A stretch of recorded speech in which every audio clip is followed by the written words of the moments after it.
Hey, Buttertube. Yes, it's a Pikachu. I have Pikachus everywhere. Like, there's one right here, right? I have one right here. This is like an old school figurine. And then, my mom's boyfriend, made this to cover my cup and bottles. I'm a Pika freak, okay? Anyway, this is my reaction rant because, lo and behold, Fear the Walking Dead's back, and yes, this is Odie. Odie, you just knocked over my Pikachu. What is wrong with you? Huh? Huh? Kiss mommy. Okay, good boy. Anyway, Fear the Walking Dead's back. Sunday, sorry. Because today is Wednesday, so a couple of days ago. And, it was a 2-hour special because they premiered both episodes 1 and 2. Episode 1 titled Eye of the Beholder, and I believe, episode 2 is titled The New Frontier, which is a name I actually heard from the Walking Dead Season 3 video game from Telltale's. Is that a connection? Am I hearing a connection here? Because, Telltale, Season 3, there is a group called The New Frontier, and episode 2 of Season 3 is literally titled The New Frontier. You trying to tell us something there, Robert Cookman, or whatever, whoever's, putting the names to these episodes? Because I just noticed that, and I was like, oh, is there a connection? Am I gonna see Clementine? Am I gonna see Clementine? Anyway, let's start with, I'm gonna most likely, these next probably like 2 or 3 videos will most likely be episode 1, which would be Eye of the Beholder. So here's my reaction rant to Fear the Walking Dead Season 3, Episode 1, titled Eye of the Beholder. If I remember correctly, we see armed soldiers dragging Madison, Travis, and Alicia past a bunch of dismembered corpses, and they pretty much drag him into a military fuel depot, or something like that. And, unfortunately, they pretty much separate Travis from Alicia and Madison. They pretty much cart him off in a different destination. And, they end up bringing Travis to a barrack, and they're all, like, measuring his height and his weight. And Travis actually witnesses some of the soldiers shooting a prisoner in a bathroom. And after they shoot this prisoner, they write a number on his head. I don't know why, Lord knows. But anyway, he ends up getting taken to a holding area that's filled with people, and lo and behold, amongst those people in the holding area is Madison's son, Nick, with a very wounded Luciana, because if you guys remember in the Season 2 finale, Nick and Luciana and the rest of that group that Luciana was part of, I forgot what their group was called already, but they were heading north, and when they're at the toll booth, they ended up pretty much getting ambushed by a bunch of armed soldiers. And, Luciana, protecting Nick, got shot. So she's obviously injured. A bunch of other people some other people did get shot and killed, but most of them did escape. They ran off. But, like, of course, Nick and Luciana couldn't move. She was wounded. And it turns out the very same soldiers that end up taking Travis, Madison, and Alicia are the very same soldiers that pretty much ambushed Nick, Alicia, and their group. So, yeah, Travis gets reunited with Nick, meets a wounded Luciana, and, Travis pretty much slides over to Nick and, quietly, so the soldiers don't hear anything. He's like, hey, your mom and your sister, they're here with me at the depot. We have to find a way to escape and get to them, right? And, we actually meet one of the soldiers. His name is Troy. Apparently, he's in charge of the depot. And, he ends up entering a locked office where they placed Madison and Alicia. And, he's trying to be hospitable. He's like, here's some tea. Are you guys okay? And then, like, he starts interrogating them, right? And, Madison tries telling Troy, like, that she's literally just trying to find her son, Nick. And she's also trying to demand, like, where have you taken Travis? You've taken him to a separate place. And, Troy's like, what is he to you? He's like, we're together. You know what I mean? And, when Madison, well, obviously, I think this is before Madison tells Troy, her and Travis are together. Like I said, she's demanding to know where Travis is and that she's just trying to find her son, Nick. And Troy, like, he pretty much avoids answering where they took, Travis.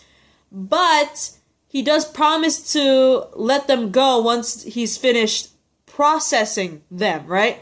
And he has this very creepy interest in Madison. It's like, it is very creepy. It's like very, it's kind of like what those guys who have not seen, who have not seen a woman in a very long time, and they get kind of creepy, like they really want, they obviously want physical contact with a woman because they haven't been with a woman in forever.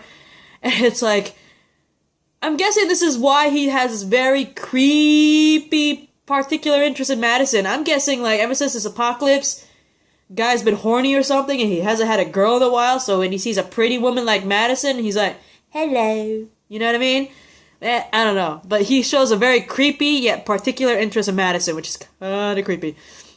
Anyway, Troy ends up joining his soldiers in the barrack bathroom where Travis and Nick are. And they're pretty much using it.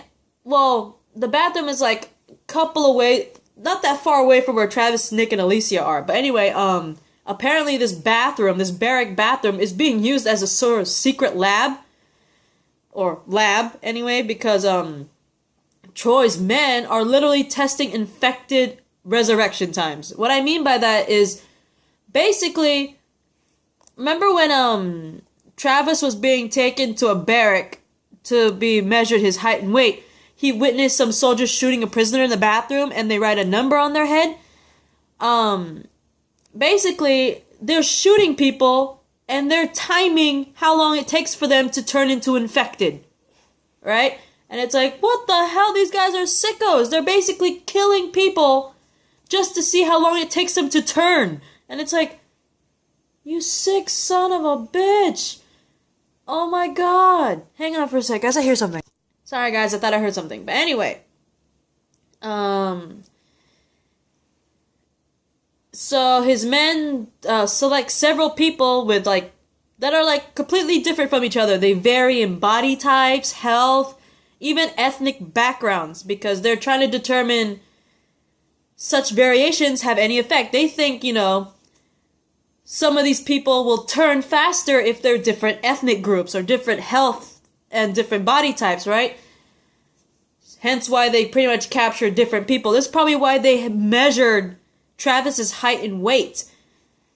Probably to see, you know, will he turn faster if he's a certain ethnicity? Will he turn faster if he's or slower if he's like a different weight or body type? And we see Troy, he's staring at one of the people they shot. He's staring into the eyes of the dead body, waiting for him to turn, and pretty much, you know, the guy, he reanimates, and the soldiers settle their bets. And I'm like, you sick son of a bitch. They all are sick, man. It's like, my god, this early into the apocalypse, and we already got some sickos here. And they're soldiers, for Christ's sake. Soldiers!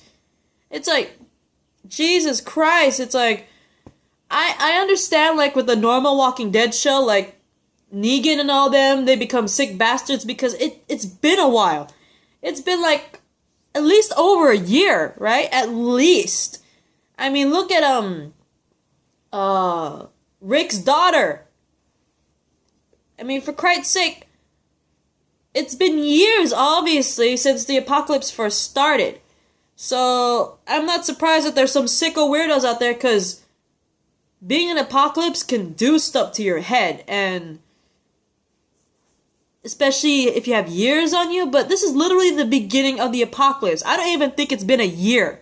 I don't even think it's been a full freaking year into this apocalypse on the West Coast, and yet we already got some sickos here who are shooting probably innocent people just to test out if they turn faster or not, based on ethnicity and body types. And they're all soldiers. It's like, they're giving bad name to soldiers, not gonna lie. But anyway, in the storage room, Troy questions Travis' connection to Madison, because remember, Madison said that she and her are together. And also questions his ethnicity, and I'm like, you little racist bastard. But, he ends up being very impressed by Travis because, apparently, Travis's background, he has a Maori heritage or something like that, like a warrior heritage. And Travis also tells Troy about Luciana, because, you know, he reunited with Nick and met Luciana. He's like, Luciana's dying. She needs immediate medical attention, right? And he basically shrugs it off, saying, you know, everybody here dies. And he pretty much orders Travis to sit down. And so these guys are really sick bastards. And it's disturbing. Because, one, again, they're all soldiers. And two, I don't even think it's been a full year into this apocalypse. And we already got some psychopathic sickos. And it's just disturbing. You know what I mean? But anyway, Madison and Alicia, they're searching the office because, you know, they're locked in the office. They have nothing to do. And, like, you know, they're searching the office for any kind of weapon. And Alicia ends up giving Madison her knife that she actually hid inside her boot before they were taken prisoner. And, Madison pretty much tells her she's willing to kill if necessary. But Madison tells her, you know, I'll be doing the killing, not you, okay? If it's necessary, fine, but you're not being forced to kill. I'll do all the killing. If I'm capable of it, I will do all the killing. Alright? So basically she's trying to avoid Alicia killing anybody, because remember, Alicia is still traumatized for having her first kill. I think, was it the last episode? Was it like season 2's last episode, I think? Where Alicia actually killed someone for the first time. She's still kind of traumatized, so Madison's trying to avoid Alicia from killing anyone, unless completely necessary. Anyway,